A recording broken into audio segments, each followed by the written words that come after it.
Hello and welcome to the channel. Today we will be talking about one big misconception that outsiders have about Nagaland before they visit the place. But before we proceed, if you are new here, please subscribe and support this poor channel. Anyways, let's get back to the subject.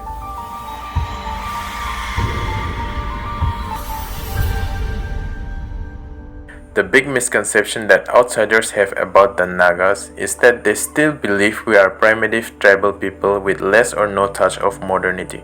Now, I'm not saying all of them who haven't visited Nagaland think that way, but I believe that many of them do, and sometimes they cannot be fully blamed. For example, right now I want you to pause the video, go to Google and type in and search Naga tribe.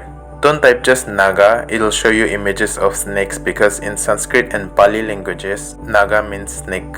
So anyways, once the search is out, click to images, and from there, no matter how far down you scroll, you only see Nagas in our traditional attire, the headgears, the bangles, the necklace, the daus, spears, and all that we don't normally carry around anymore.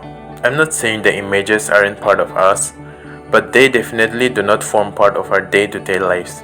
We cherish almost every part of our culture and tradition and are always ready to flaunt them in festivals and major occasions. But when an entire Google search result shows us in that part of life alone, then most definitely outsiders are gonna believe that's how we carry ourselves even today.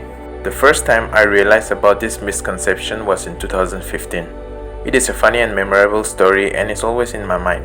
So here's how it goes. Me and my friends and classmates were headed back home to Nagaland from an excursion to Delhi and Shimla, and we were in a very crappy cheap train. Next to our cabin was a tall, tough-looking foreigner who was traveling solo. We engaged in small talks and learned that he is also headed to Nagaland and that he is from Russia and his first name was Igor. This name is as tough as the man. After he learned that we are from Nagaland, he was quick to join us in our cabin. On asking why he was so interested about visiting Nagaland, he clearly told us that he was looking for Naga headhunters and do research on them. I might have exaggerated a little on that accent there. Anyways, on hearing that, we were astonished and giggled a little on his face. I mean, he has surely done some research before deciding to come here. And we knew that because he was even getting in an argument with a mainland guy in the same cabin telling him that they should leave the Nagas alone. So it was just surprising to us that he found out only those articles that are part of our history today. We straight up told him that he's gonna be disappointed once he reaches Nagaland and do not see anyone walking around with a machete and chopping people's head off. I mean, we didn't go into that much detail, but once we told him that we have done away with headhunting more than a century ago, he looked a little dejected. And I understand because seeing a headhunter was his whole purpose of taking up this journey. So on seeing his dejected face, we gave him one tip.